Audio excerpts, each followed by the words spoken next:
Há uma frase muito antiga que diz mais ou menos assim: o que é o terceiro estado? Nada. O que ele pretende ser? Alguma coisa. Essa fala é de antes da maior revolução que aconteceu no mundo, a Revolução Francesa.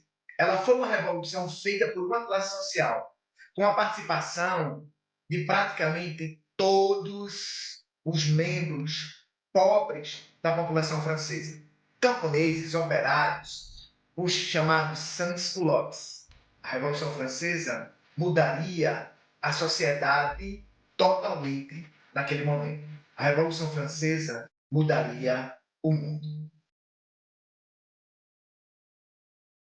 O que levaria a uma revolução?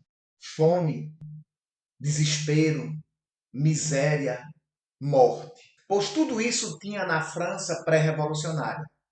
Os reis Luís XIV, Luís XV e Luís XVI gastavam demais.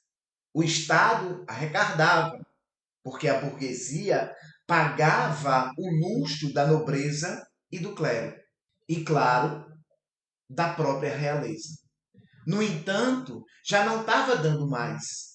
Os gastos com guerras e com cada vez mais nobres parasitários levaria a França à estagnação.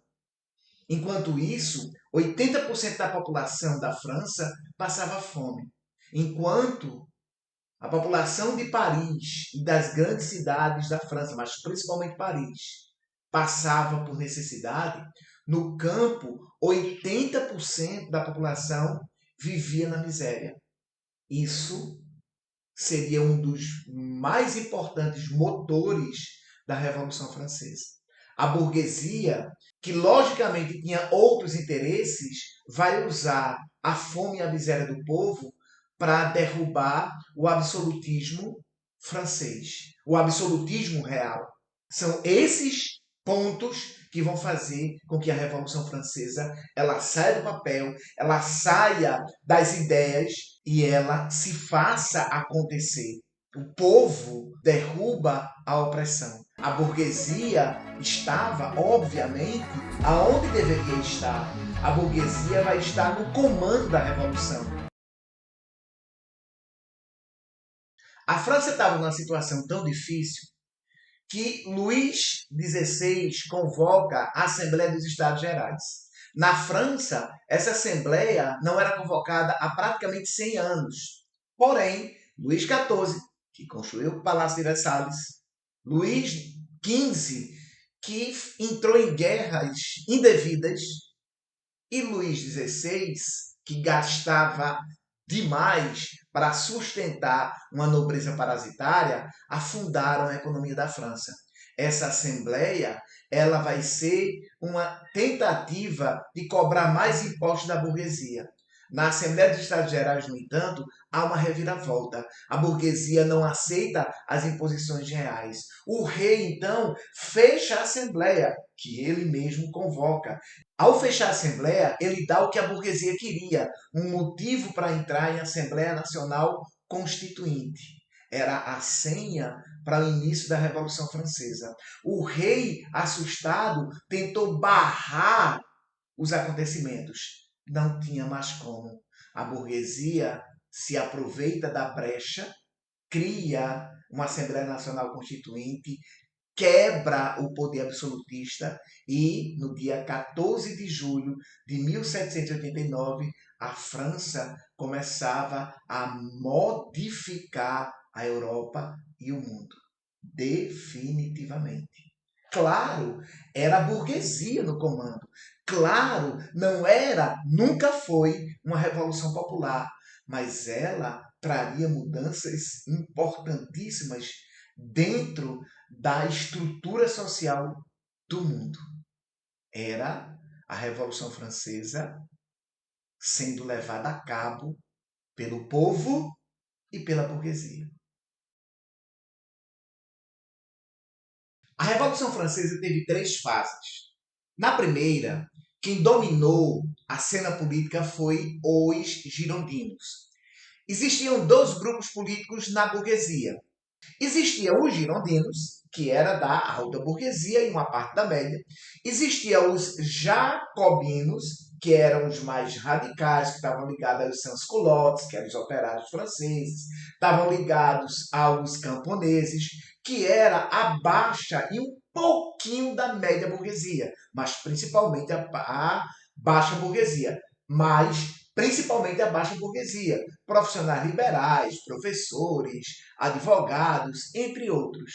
E claro, existia esse grupo que ficava no meio, pendiam para o lado da direita, ao lado da esquerda, dos girondinos ou dos jacobinos, de acordo com a situação. Era o centrão da França naquela época. Pois é, meus amores, já existia centrão na França revolucionária. E claro, esse grupo não queria nenhuma mudança radical.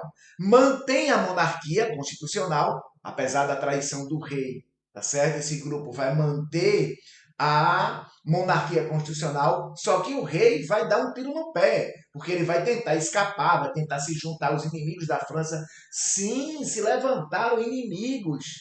Existiram países como a Áustria, como a Prússia, como a Rússia, que tentaram acabar com a revolução. Os franceses lutaram por sua dignidade, pelo seu país e por sua revolução, enquanto que o rei tenta escapar junto com a rainha. São presos. E é aí que começa o período da Convenção, que vai ser uma luta entre girondinos e jacobinos pelo poder e pela decisão matar ou não matar Luís XVI. Eis uma questão que eles teriam que decidir. Antes da fase radical, nós tivemos a fase da convenção.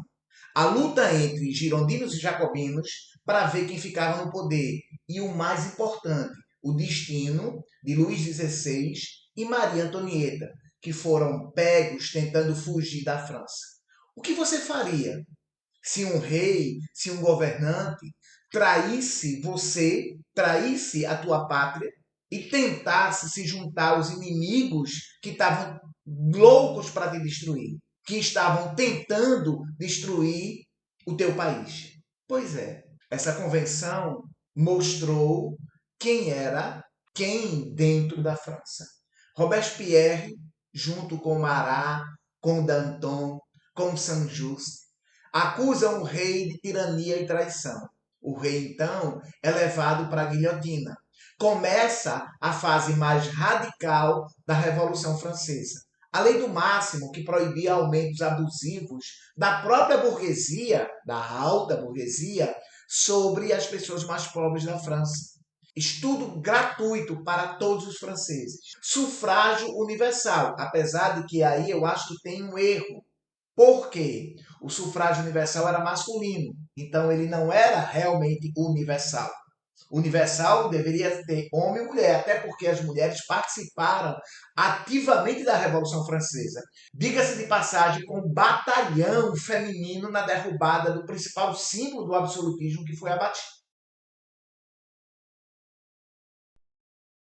Os girondinos voltam ao poder na terceira fase da Revolução Francesa. Obviamente, cria-se um modelo de gestão, que é chamado diretório, 5 diretores, mas que vão desfazer boa parte daquilo que os jacobinos tinham feito. Não vão receber apoio popular.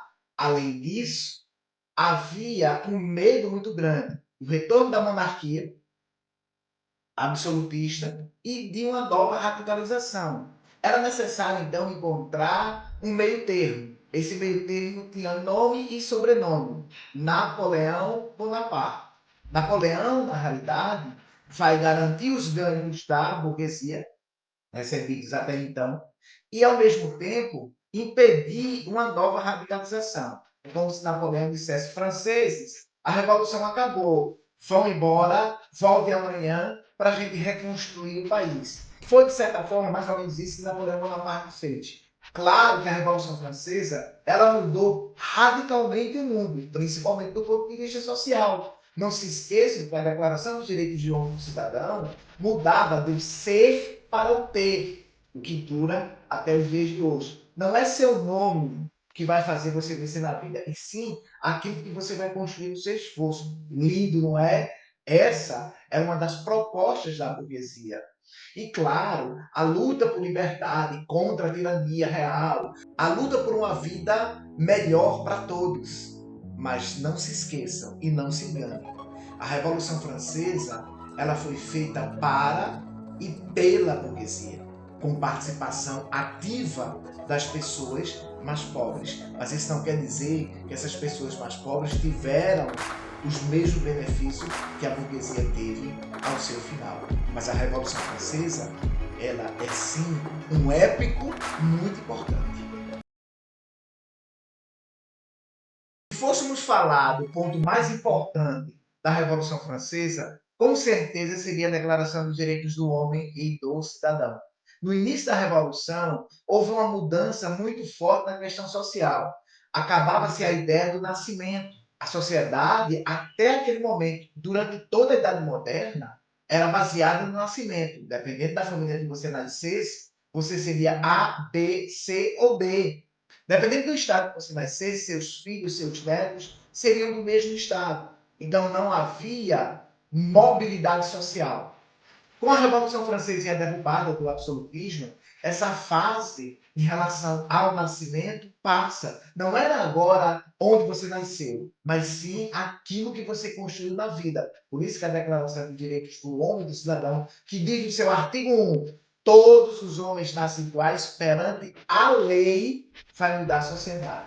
Veja, muda a sociedade em termos de mobilidade jurídica, mas a pobreza, a miséria, ela não muda, não mudou na realidade até os dias atuais.